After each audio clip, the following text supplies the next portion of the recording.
Hello students, welcome back to my channel trigno physics. Lecture number 22 में हमने chapter number 2 से जुड़े हुए कुछ न्यूमेरिकल किए थे। आज भी हम ये न्यूमेरिकल का सिलसिला आगे बढ़ा रहे हैं। आज जो न्यूमेरिकल है हम ग्राफ बेस पर कर रहे हैं। मैंने 2 न्यूमेरिकल ऑलरेडी बोर्ड पर जो है नोट कर दिए। लेक्चर नंबर 23 में एग्जाम्पल नंबर 16, एग्जाम्पल नंबर 16 क्या है? The velocity time graph for a body moving along a straight line is as shown in figure. Find the displacement of the body in 8 second of its motion. देखिए graph given है, आप ये question में already given है, तो इस graph के according body ने जो डिस्प्लेसमेंट कवर किया है वो आपको बताना है। देखिए ग्राफ कौन सा है? ये वेलोसिटी मीटर पर सेकंड में कंसीडर की गई है, टाइम सेकंड में कंसीडर किया गया है। टाइम को एक्स एक्सिस पर लिया गया है और वेलोसिटी को जो है वाई एक्सिस पर लिया गया है। ठीक है, ये है वेलोसिटी टाइम ग्राफ। अब अगर आपको याद हो, जब हमने यूनिफॉर्म मोशन पढ़ा था तब बताया था कि वेलोसिटी टाइम ग्राफ में जो डिस्प्लेसमेंट होता है बॉडी का, वो बॉडी के थ्रू जितना भी एरिया कवर हो रहा है वो उस डिस्प्लेसमेंट के इक्वल होता है। यानी बॉडी जो है, मान लीजिए यहां से चल रही है, ऐसे जा रही, फिर यूं जा रही, फिर यूं, फिर यूं, फिर यूं, फिर यूं, ऐसा कवर करके आई पर पहुंच रही है। तो ये जो टोटल एरिया कवर होगा, ये प्लस ये is equal to total displacement होगा। ठीक है, तो देखिए डिस्प्लेसमेंट कैसे निकालते हैं। यहां लिख देते हैं, since we know that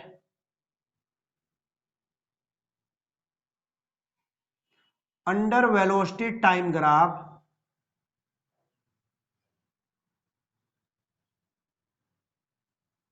under velocity time graph क्या है? Displacement of body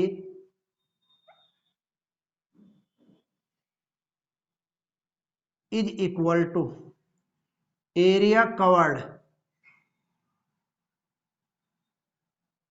under velocity time graph. Under velocity time graph. ठीक है, यानी अब हमें इसका एरिया निकालना है। जो एरिया होगा वही हमारा डिस्प्लेसमेंट होगा। डिस्प्लेसमेंट को मान लीजिए मैंने x कंसीडर कर लिया है, तो एरिया किसका निकालना है मुझे? एरिया पहले ले लेता हूं। ये एक रेक्टेंगल बन गया है OABC। यहां लिख दिया area of OABC plus area of CDEF plus area of FGHI। Area of FGHI ये हो गया। अब इसका एरिया कैसे निकालेंगे? ये एरिया, ये है एक रेक्टेंगल। रेक्टेंगल का एरिया होता है length into breadth.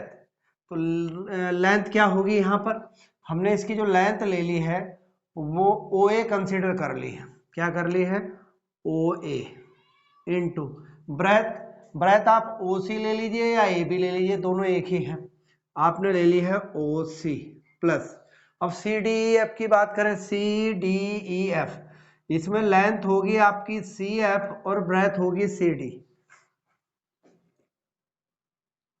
CF into CD plus.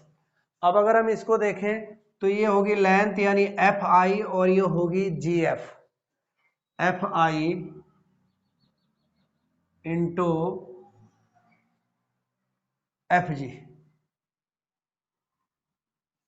ठीक है, अब देखिए OA कितना है? ओ ए का मतलब हो गया ये वाली डिस्टेंस। ये कितनी डिस्टेंस है यहाँ तक, सॉरी ये कितनी वेलोसिटी है यहाँ तक, ये 5 होगी। 5 इंटू ओ सी कितना बना, ओ सी 3, ओ सी यहाँ तक हो गया कितना टाइम हुआ 3, 5 into 3 plus C F, C F कितना हुआ, सी एफ यहाँ 3 है 5 है तो कितना बन गया 2। आप इसे ऐसे भी लिख सकते हो सी एफ को 5 माइनस 3 इंटू सी डी कितना है, सी डी ये रहा C D, C D for this ये हो गया, कितना हो गया, ये हो गया -2। यहाँ भी तो साइन लिया जाएगा, इस चीज का ध्यान रखना है क्योंकि वेलोसिटी टाइम ग्राफ है, इसमें जो साइन आएगा वही लिया जाएगा। रीजन क्या है, वेलोसिटी निगेटिव भी हो सकती है। एफ आई, एफ आई कितना है, एफ आई ये रहा 8 माइनस 5 कर दीजिए, 8 माइनस 5 और भैया आपका एफ जी कितना हुआ, ये रहा एफ जी, यहां तक कितना हो गया 4। अब इसको सिंप्लीफाई करिए, 5 3 जा 15 और ये हो गया -2 2 2 जा 4 और प्लस 8 माइनस 5 कितना हो गया 3 3 4 जा 12 12 15 कितने हो गए आपके 27 माइनस के आपने 4 किए तो आ गया 23 मीटर, मीटर्स में आ गया। तो ये हो गया है डिस्प्लेसमेंट। ठीक है, अब नेक्स्ट न्यूमेरिकल है example number 17। Given figure shows velocity time graph for the motion of an object, compute the acceleration for each phase of the motion.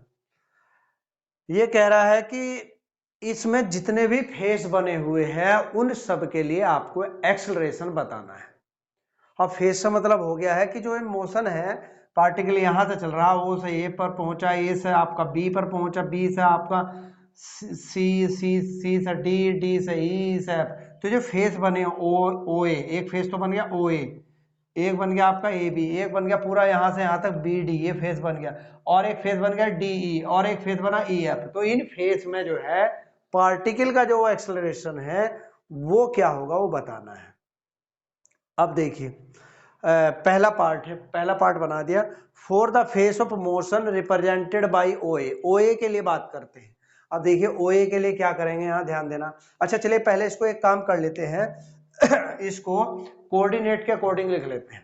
जैसे कोऑर्डिनेट में एक्स वाई, पहले एक्स को लिया जाता है, एब्सिसा को लिया जाता है, फिर वाई ऑर्डिनेट को लिया जाता है। तो ऐसे ही यहाँ एब्सिसा का काम कर रहा है टाइम और ऑर्डिनेट का काम कर रहा है वेलोसिटी।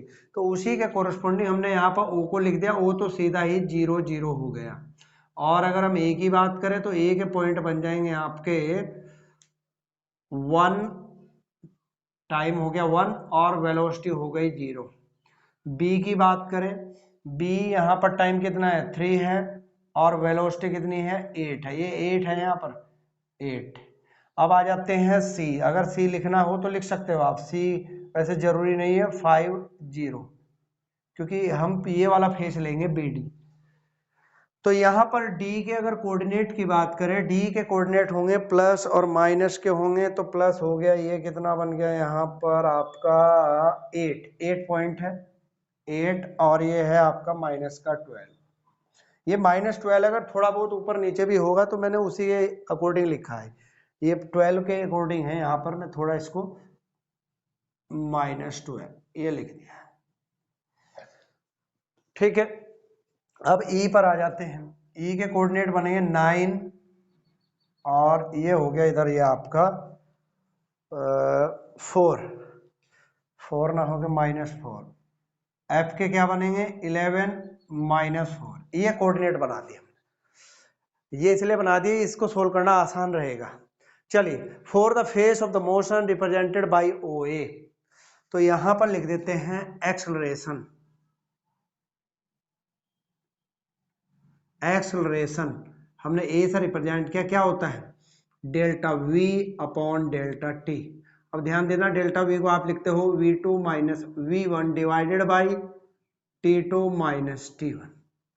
चलिए v2 क्या हुआ, देखिए बात कर रहे हैं ओ ए की, तो ओ ए का मतलब होगा यहां से यहां तक। तो सीधी सी बात है, देखो जैसे हम लेते हैं x1 y1 x2 y2, तो ऐसे यहाँ बन जाएगा t1 v1 t2 v2, तो v2 माइनस v1 यानी 0 minus 0 upon 0 minus 0 upon 1 minus 0, this will B 0। पहला एक्सलेशन आ गया है। चलिए अब आगे लिखते हैं second part. For the phase of motion represented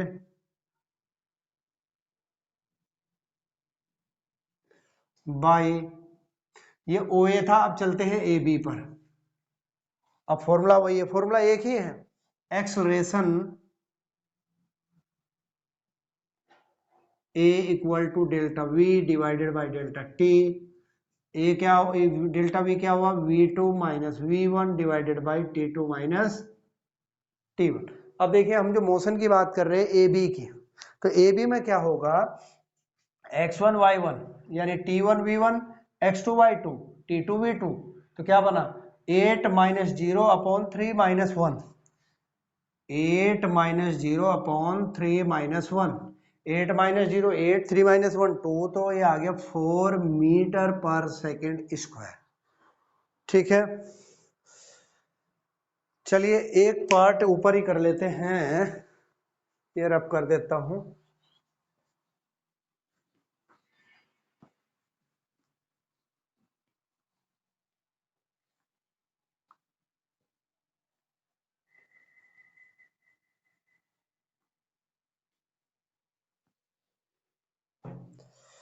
अब हम थर्ड पार्ट बना देते हैं इसका।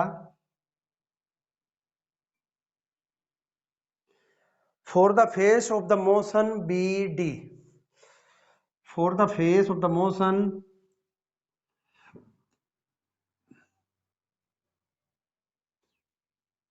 Of the motion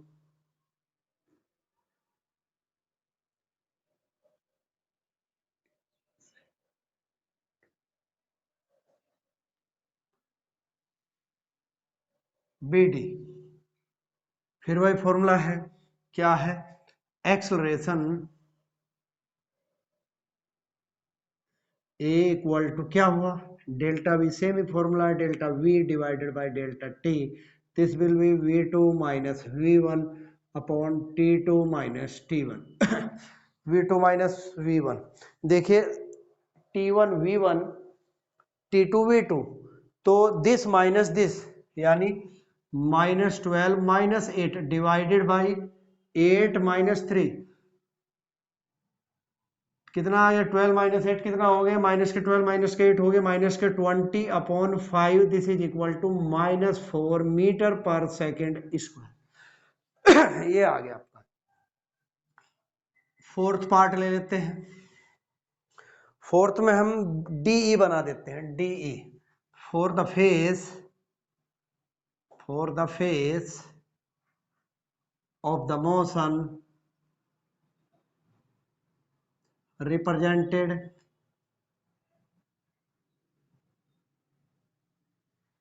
bye DE, तो हो बीडी हो गया, डीई, डीई एक्सलेशन निकालना है आपको, acceleration a is equal to delta v upon delta t, formula वही v two minus v one divided by t two minus t one. अब देखिए आप बात कर रहे हो डीई की बात कर रहे हो, तो t one v one t two v two minus 4 minus 12 हो जाएगा, यानी minus 4 minus 12 upon 9 minus 8, solve करोगे तो प्लस के 12 माइनस 4 कितना हुआ, 8 upon 1, this is equal to 8 metre पर सेकेंड स्क्वायर। फिफ्थ पार्ट, अब ईएफ की बात कर लेते हैं, EF for the phase, for the phase of the motion represented by EF. ठीक है, अब इसके लिए क्या करेंगे, एक्सेलरेशन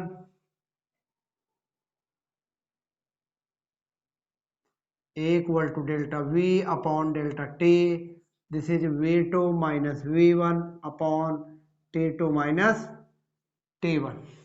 तो जरा ई एफ के लिए t1 v1 t2 v2, तो -4 यानी -4 डिवाइडेड बाई 11 माइनस 9, यानी आ गया 0 अपॉन 2, दिस इज 0। ठीक है, तो ये जो है एक ग्राफ दिया था वेलोसिटी टाइम ग्राफ, इसमें जो है पार्टिकल का जो है क्या पूछा गया था, ऑब्जेक्ट का एक्सेलरेशन पूछा गया था for each phase of the motion. जितने भी फेस बन रहे, एक फेस बना O A B B D D E F, इन पर आपने जो है क्या निकाल लिया है, एक्सेलरेशन निकाल लिया। तरीका आपका यही है। ठीक है, चलिए एक क्वेश्चन और है, example number 18। A stone let fall the top of a tower transverses a distance of 24.5 meters. In the last second of its fall, find the height of the tower. देखिए इसमें एक ही स्टेप जो है, ये बड़ा important step लिखा हुआ, important है ये वाला। ये कह रहा है कि जो स्टोन है लास्ट सेकंड में इतनी डिस्टेंस कवर कर रहा है। अब लास्ट सेकंड का तो पता ही नहीं यहां पर कितनी है, हमने एज्यूम कर लिया कि जो पार्टिकल है, जो स्टोन है, वो ऊपर से नीचे तक पहुंचने में t सेकंड का टाइम ले रहा है। तो जब t सेकंड का टाइम ले रहा है तो इसने कहा लास्ट सेकंड में। t सेकंड हो सकता है, हो 5 सेकंड, हो 10, हो 15, हो कुछ भी हो सकता है। फॉर एग्जांपल हमने t लिया, t मान लीजिए हमारा 10 सेकंड है, तो ये 10 सेकंड तो पूरी डिस्टेंस कवर करने में है, पूरी हाइट कवर करने में है। तो इसका मतलब हो गया 10th सेकंड में कवर की गई डिस्टेंस है। टोटल जो डिस्टेंस टावर की ये वाली डिस्टेंस कवर हुई है तो पूरी 10 सेकंड में है, लेकिन लास्ट सेकंड में जो कवर की गई है, लास्ट का मतलब हो गया 10th सेकंड में जो कवर की गई है, 10वें सेकंड में जो कवर की गई डिस्टेंस है वो 24.5 है। अगर यहां से चलने में इसकी वेलोसिटी 0 है और ये हाइट आपको बतानी है, मान लीजिए आपने हाइट ले ली है यहां से यहां तक h, मान लीजिए उसको यहां से यहां तक टोटल टाइम जो लग रहा है, टोटल तो लग रहा है टाइम t, टाइम कितना लग रहा है यहाँ पर t, लेकिन ये यहां से शुरू हुआ 10वां सेकंड, यानी th सेकंड जो शुरू हुआ वो यहां से, ये वाली डिस्टेंस दी हुई है आपको h t h, कितनी दी, 24.5 मीटर, ये वाली, ये th सेकंड में है। तो हम यहाँ फॉर्मूला अप्लाई कर रहे हैं, पहले यू लिख दिया 0, ऊपर से नीचे की ओर स्टोन गिर रहा है तो उसकी इनिशियल वेलोसिटी 0 होगी। जी आपको पता है 9.8 मीटर पर सेकंड स्क्वायर होता है, और h यानी th सेकंड में कवर की गई डिस्टेंस 24.5। यहाँ एक पॉइंट लिख देता हूं, let stone takes t second to reach the ground, ground तक पहुंचने में t टाइम सेकंड का टाइम ले रहा है। कितने मीटर हुई? अच्छा देखिए हमने फॉर्मूला आपको बता रखा है s equal to u plus half a two t minus 1, ठीक है। और इसी के अकॉर्डिंग मैंने पीछे लिखवा दिया था आपको चारों फॉर्मूले। ये तो हॉरिजॉन्टल मोशन के लिए है और वर्टिकल मोशन के लिए मैंने लिखवा रखा है यहाँ टी एथ है, एच टी एथ is equal to u plus half g two t minus 1, ये वाला फॉर्मूला है। अब इसमें वैल्यू पुट करते हैं। चलिए ये कितनी वैल्यू दी हुई है, 24.5 इक्वल टू यू 0 हुआ प्लस हाफ जी की वैल्यू 9.8 टू टी माइनस 1, ये इससे डिवाइड किया तो आपका आ गया 4.9, ठीक है। तो भैया ये आ गया 2t-1 is equal to 24.5 upon 4.9। Point से पॉइंट कैंसिल आउट हो गया है और मेरे हिसाब से इसको कैंसिल करोगे तो 5 आ जाएगा। तो 2t इज इक्वल टू कितना आ गया 6 और t इक्वल टू कितना आ गया है 3 सेकेंड। यानी इसको टोटल डिस्टेंस को कवर करने में स्टोन जो है 3 सेकेंड का टाइम ले रहा है और ये वाली जो डिस्टेंस कवर हो रही है ये 3rd सेकेंड में हो रही है, न कि 3 सेकेंड में, ये 3rd सेकेंड में है। चलिए अब आगे जो है टोटल हाइट पूछ रहा है, तो टोटल हाइट निकालने के लिए सीधा फॉर्मूला लगा दो, h equal to u t plus half g t square. आप टाइम फाइंड आउट कर ही चुके हैं। h is equal to u 0 plus t value रखोगे ये भी 0 हो जाएगा, हाफ g की वैल्यू 9.8 इंटू 3 इंटू 3, इसको आप डिवाइड करोगे तो ये कितना आ जाएगा 4.9। h इज इक्वल टू हो गया 4.9 इंटू 9, 9 9 जा 81, कैरी हो गया 8, 9 4 जा 36, 36 प्लस 8 44.1 मीटर। तो ये जो है टोटल हाइट होगी टावर की। ठीक है, आज मैंने जो है आपको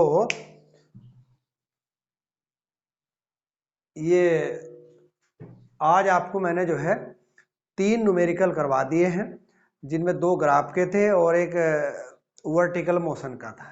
तो प्लीज जो है मेरे इस चैनल को जो है लाइक करिए, सपोर्ट करिए, सब्सक्राइब करिए। Thank you.